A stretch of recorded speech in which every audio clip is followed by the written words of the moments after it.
Olá, está no ar mais uma edição do Jornal TV Com, aqui pelo canal 14, e a gente sempre destacando para vocês as informações de Bento Gonçalves e também aquelas mais relevantes do nosso dia a dia.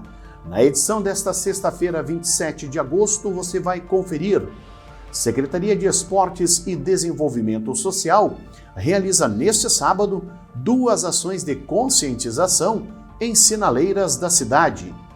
Vacinação. Sábado é dia de repescagem para quem ainda não foi imunizado contra a Covid-19.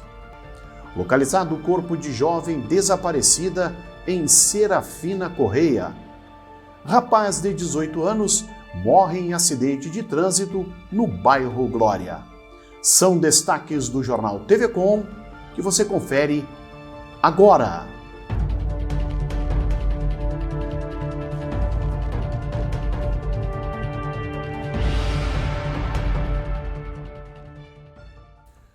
Neste sábado é lembrado o Dia Nacional do Voluntariado, reacendendo a cada ano o espírito humanista das pessoas para reativarem a causa social, da qual, por conta da pandemia, muitas precisaram se afastar há mais de um ano. Aqui em Bento Gonçalves, as pessoas interessadas em exercer a sua solidariedade encontram respaldo na ONG Parceiros Voluntários. A ONG é mantida pelo Centro da Indústria, Comércio e Serviços de Bento Gonçalves, o SIC, e se constitui na ponte que leva bem-estar social para quem precisa, através de quem pode colaborar. Amanhã estaremos comemorando o Dia Nacional do Voluntariado, pois é uma data muito importante para a nossa ONG. E aqui estamos para agradecer a todos que fazem esse trabalho espetacular e que mudam a nossa sociedade, doando um pouquinho do seu tempo. Um agradecimento também aos nossos voluntários que trabalham em prol da nossa entidade SIC-BG de forma voluntária. Então fica o nosso agradecimento pela passagem do dia 28. Amanhã teremos uma live em comemoração a este dia. Ela vai acontecer às 9h30 da manhã com convidados especiais e vai ser uma live nacional, onde teremos participação de todo o voluntariado nacional. Então, aqui fica novamente o nosso agradecimento por todas essas pessoas que promovem essa verdadeira transformação em nossa sociedade. O nosso super abraço e contem com a gente. Quem quiser ser voluntário, também fica o convite para procurar a nossa ONG para fazer parte, então, dessa sociedade transformadora. Nosso super abraço e até lá! Pessoas físicas e jurídicas podem atuar como voluntários, seja na contribuição de valores para os projetos da entidade, seja participando de ações solidárias. Para ser voluntário como pessoa física, é preciso fazer um cadastro no site da ONG, parceirosvoluntários.org.br, e logo após, a Parceiros vai entrar em contato para explicar os processos e direcionar o voluntário à entidade que necessita da sua ajuda. O mesmo procedimento serve para as pessoas jurídicas.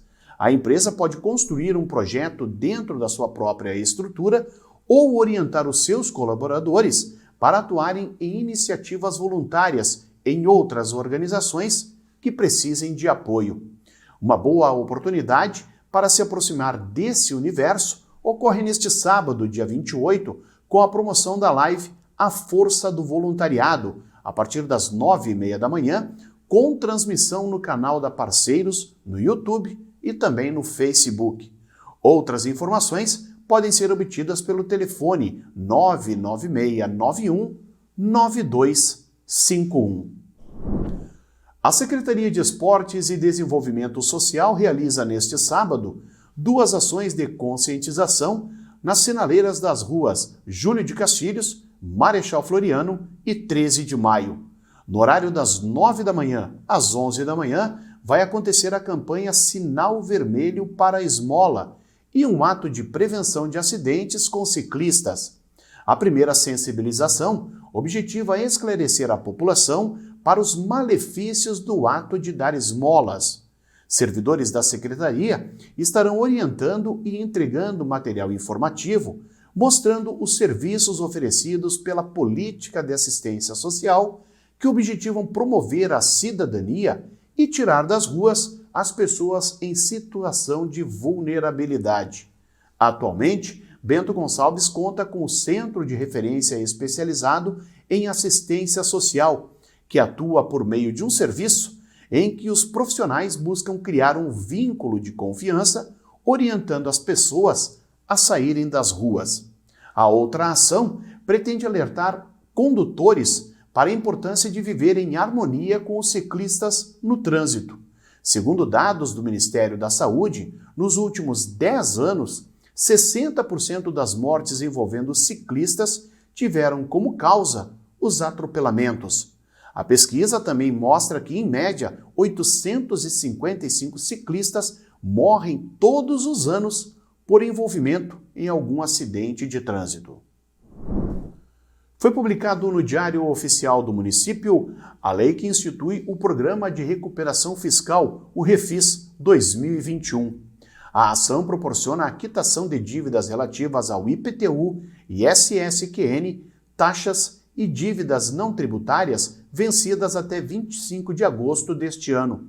Conforme a secretária de Finanças, Elisiane Schenato, o contribuinte vai poder acertar suas pendências, enquanto para o município, o ingresso de receitas poderá ser utilizado na melhoria dos serviços de estrutura, saúde, educação e outras ações. Para o pagamento realizado até 30 de novembro, será concedido desconto de 100% de multa e 100% dos juros moratórios. A adesão ao Refis poderá ser formalizada pela internet no Portal do Cidadão, junto ao site da Prefeitura. Para débitos ajuizados, a adesão deverá ser feita junto ao balcão de atendimento da Secretaria de Finanças ou pelo telefone 3055 7118. A Universidade de Caxias do Sul firmou uma parceria com o Sebrae Serra Gaúcha e com o Sindicato Empresarial da Gastronomia e Hotelaria Região Uva e Vinho, o SEG. A intenção é contemplar 6 empresas do segmento da gastronomia com o selo Empresa Certificada, do Programa de Certificação UX Escola de Gastronomia. O Sebrae irá subsidiar 50% do valor do selo para cada uma das empresas selecionadas. As inscrições estão abertas e seguem até o dia 2 de setembro. Serão contempladas as 6 primeiras empresas que se inscreverem e cumprirem todos os requisitos, entre eles ser associada ao SEG.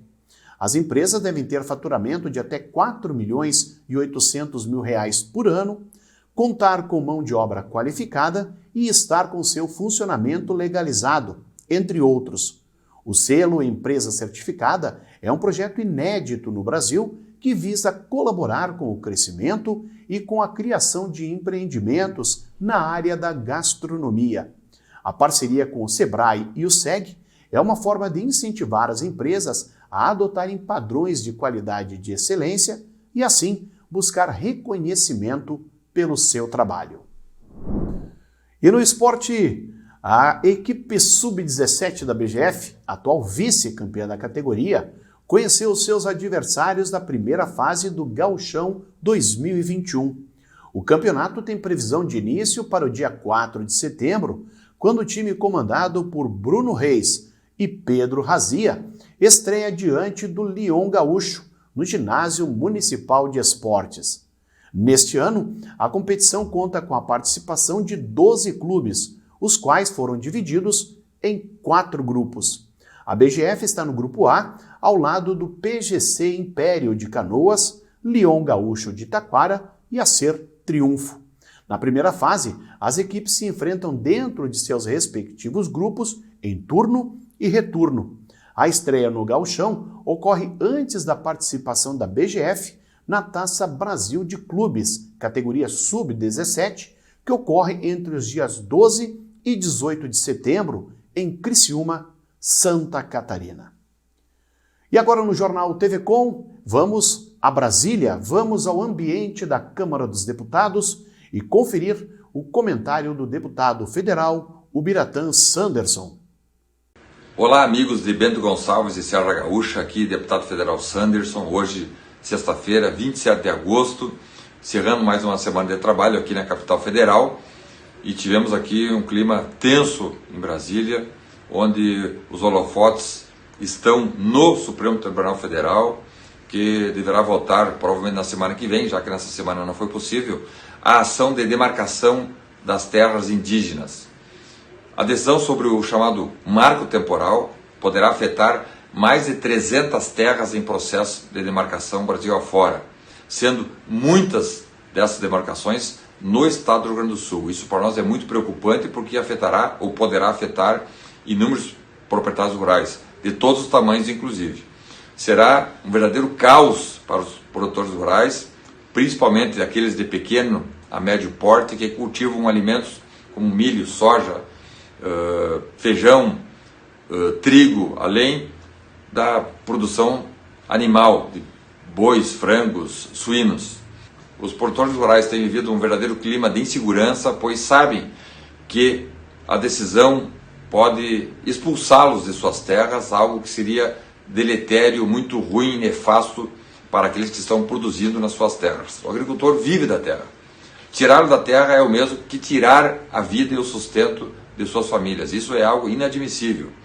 Me parece clara a intenção de atender a pressões internacionais, algo que não dá para aceitar, já que a Europa, por exemplo, não cuida das questões internas da comunidade europeia e segue insistindo em interferir aqui no Brasil. Isso não dá para aceitar porque é algo contra o interesse da população brasileira. Esperamos, portanto, sensatez dos ministros do STF nessa questão e que a decisão seja uma decisão responsável para proteger aqueles que produzem alimentos, que produzem riqueza, desenvolvimento e prosperidade para toda a população brasileira. Então estamos acompanhando de perto aqui em Brasília essa votação e certamente deve ser acompanhada também por toda a sociedade gaúcha e brasileira. Um abraço, um ótimo final de semana e que Deus nos acompanhe.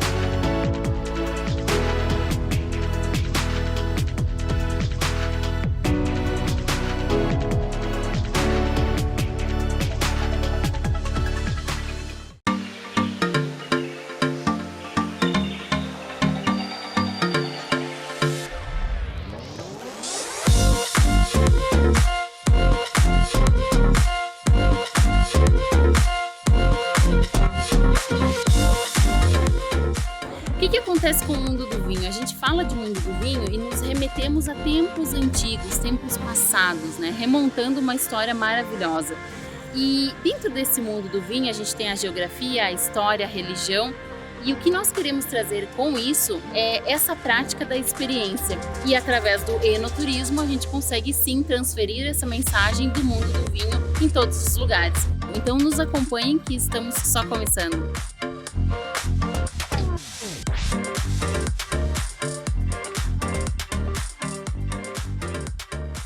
Todo final de tarde você tem um compromisso com a informação. Fique sabendo o que acontece em todo o estado no programa mais dinâmico da TV Gaúcha. Informação em tempo real, vagas de emprego e entrevistas exclusivas sobre cotidiano, política e cultura. Participe enviando fotos, vídeos e comentando as notícias pelo WhatsApp 995882374. Tudo isso de segunda a sexta, a partir das 5:30 da tarde, aqui no Conexão RS.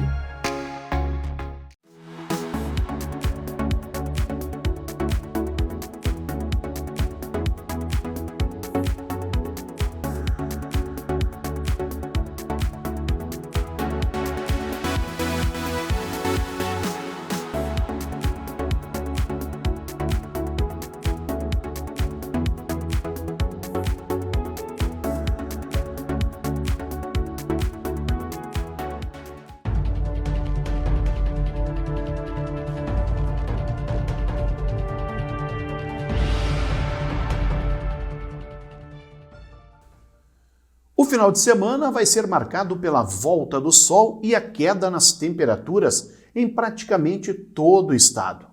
No entanto, o sol vai aparecer entre nuvens e as temperaturas, embora mais baixas, não terão marcas extremas.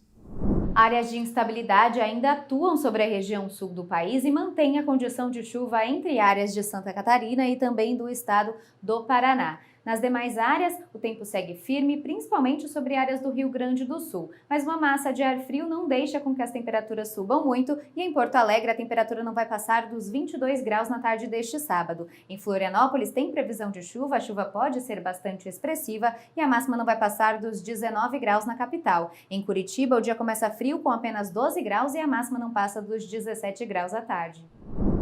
O clima-tempo indica para Bento Gonçalves a presença do sol com muitas nuvens durante o sábado e períodos de céu nublado. Para o domingo, o dia será de sol e nuvens sem a previsão de chuvas. As temperaturas devem variar amanhã entre a mínima de 12 e a máxima chegando aos 20 graus. E no domingo, a mínima será de 13 e a máxima 23 graus. No Jornal TV Com, a gente confere agora o comentário de Adroaldo Dalmas.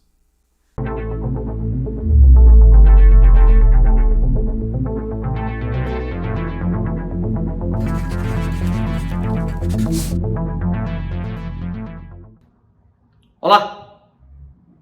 Há um velho ditado, uma velha máxima que diz que o exemplo vem de cima. E isso é verdadeiro. Nós normalmente estamos acostumados a criticar e devemos o poder público, porque afinal é dali que emana todas as ações que ordenam ou não uma cidade.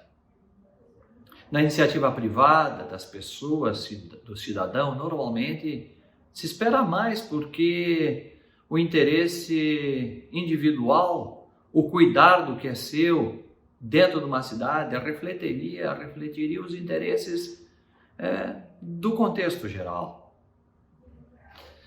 Mas o que dizer quando certas pessoas se dão o direito de fazer o que bem entendem e você tem um poder público omisso ou desinteressado que não se preocupa, não dá bola ou, sabe lá, até incentiva determinados comportamentos. E a questão do exemplo vem de cima em relação a um dos fatos que se detecta na cidade ultimamente, é de que quando você tem um poder público que as pessoas não respeitam, o exemplo é em função de que pouco se faz, nada se faz, ou se faz as coisas erradas.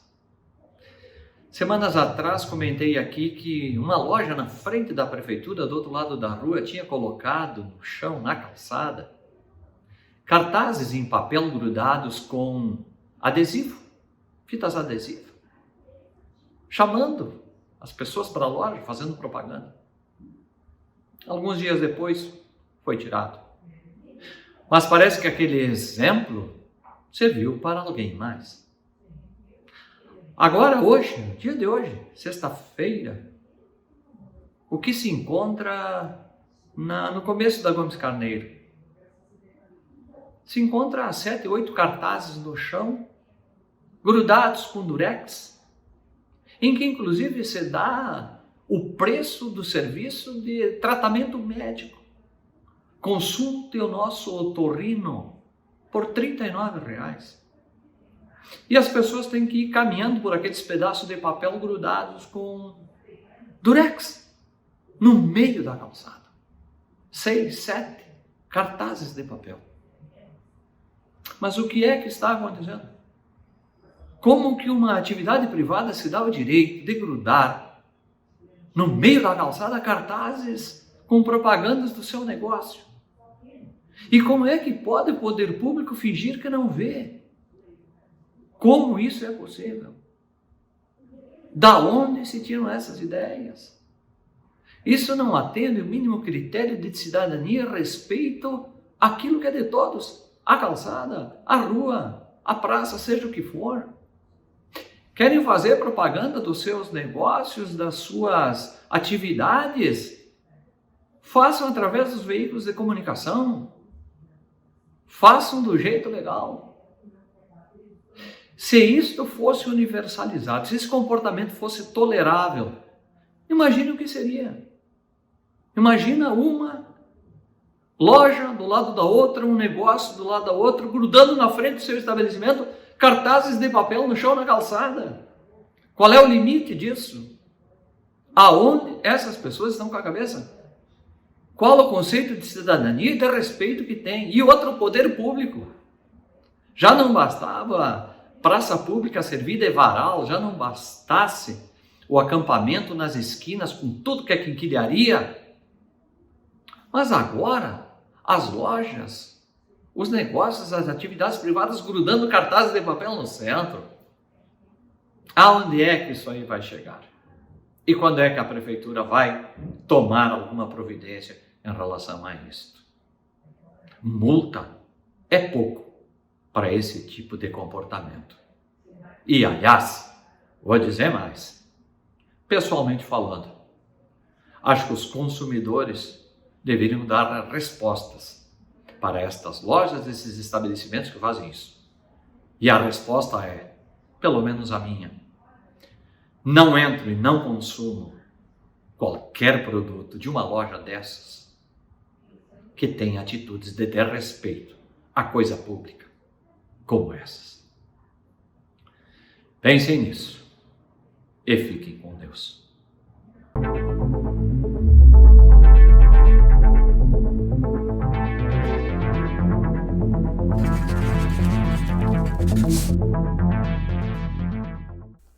A Secretaria da Saúde realiza neste sábado mais uma etapa da campanha de vacinação. Entre 8 da manhã e 2 da tarde, será realizada a primeira dose para pessoas com 18 anos ou mais, ou seja, todas as pessoas que, por algum motivo, não conseguiram se vacinar, podem procurar uma das unidades básicas de saúde que oferecerão as aplicações. Estarão atendendo as unidades de estratégia de saúde da família dos bairros Conceição, Aparecida, Santa Helena, Licor Sul, Vila Nova e Zona Sul. É necessário apresentar o documento com foto, o cartão do SUS e o cadastro preenchido, que pode ser acessado no site da Prefeitura de Bento Gonçalves. Também neste sábado será realizada a segunda dose da Coronavac para quem fez a primeira dose até o dia 31 de julho e da AstraZeneca para quem fez a primeira dose até 9 de junho. A vacina será aplicada nas unidades de saúde dos bairros Progresso, Santa Marta, Zate e Central. É necessário apresentar o documento com foto e o cartão que foi entregue no dia da vacinação. O portal do Governo do Estado mostrava ao início da tarde desta sexta-feira os números de casos da Covid-19 em todo o Rio Grande do Sul. A ferramenta é disponível no site covid.saude.rs.gov.br monitora os casos da doença em todos os municípios. Somente aqui em Bento, a UTI do Hospital Tacchini registrava 15 pacientes internados com a Covid-19, um a menos em relação à quinta-feira. No Tacchini, dos 40 leitos oferecidos na instituição, 23 eram ocupados por portadores de outras doenças e 2 pessoas apresentavam sintomas para a Covid-19.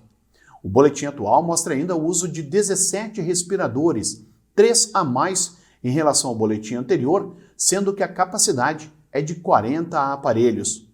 Quanto à ocupação nos de leitos fora da UTI, cuja capacidade é de 83 unidades, atualmente 29 pacientes seguiam internados, um a menos na comparação com os dados da quinta-feira.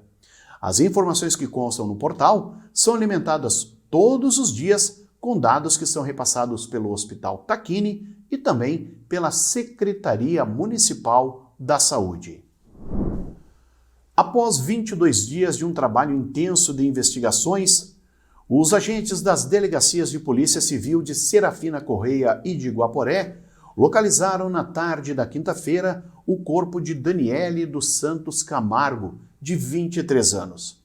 A jovem havia desaparecido na manhã do dia 4 de agosto.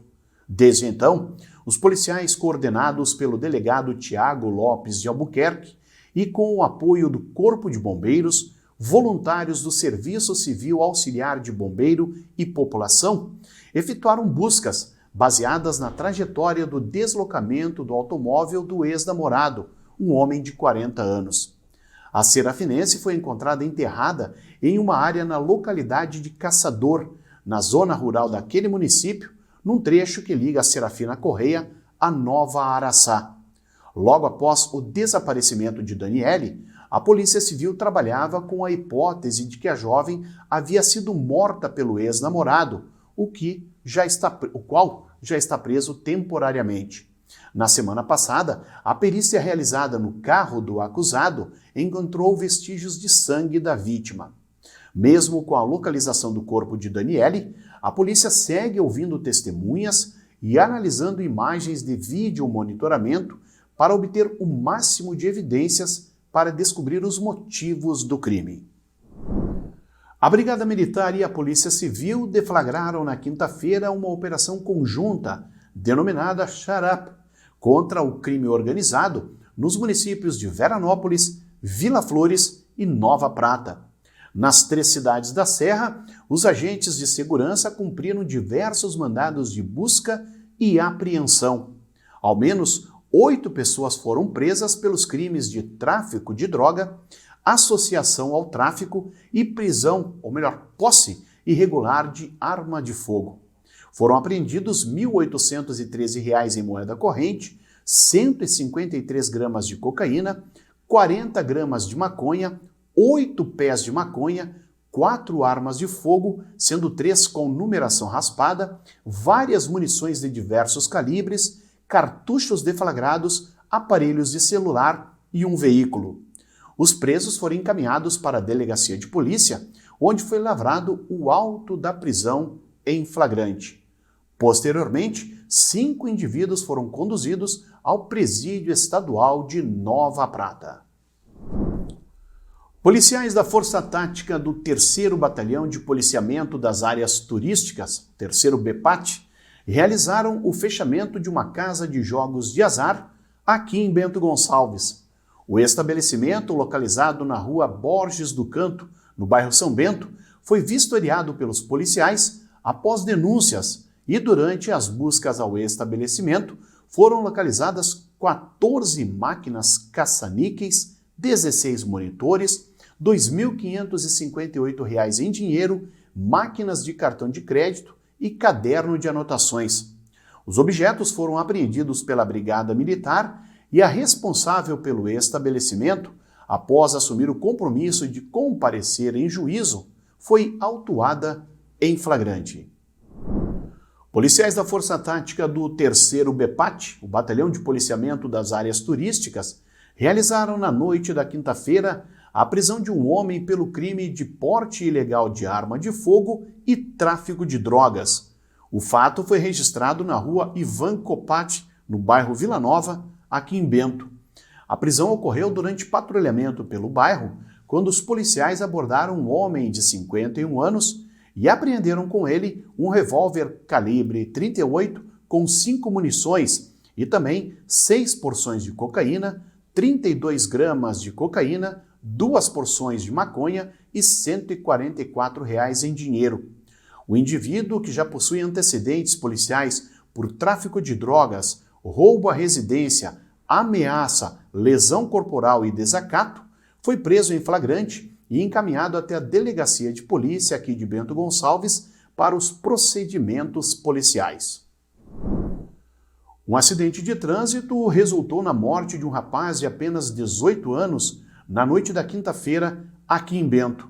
O acidente ocorreu por volta das 9h30 da noite na rua Basílio Zorzi, no bairro Jardim Glória.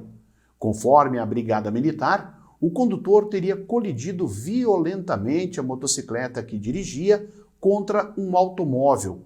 O motorista do carro não se feriu. O jovem, identificado como Vitor Rivaldo Pinheiro, conduzia uma motocicleta Kazinski 650 cilindradas com placas de Sananduva, quando perdeu o controle do veículo e colidiu na lateral de um automóvel Fiat Uno com placas de Sapucaia do Sul. A informação é de que ele não tinha habilitação para conduzir a motocicleta. O motorista do Uno foi submetido ao teste de etilômetro, que deu resultado negativo para efeito de álcool. Vitor Rivaldo Pinheiro era natural da cidade de Barros Cassal, no Vale do Taquari. Estas, então, as informações do nosso Jornal TV Com desta sexta-feira, 27 de agosto. Lembrando que o nosso programa tem reprises amanhã, às 7 horas e também ao meio-dia. Você, baixando o aplicativo Conecta TV Com, confere a nossa programação em qualquer smartphone. É válido para Android e também iOS. Boa noite!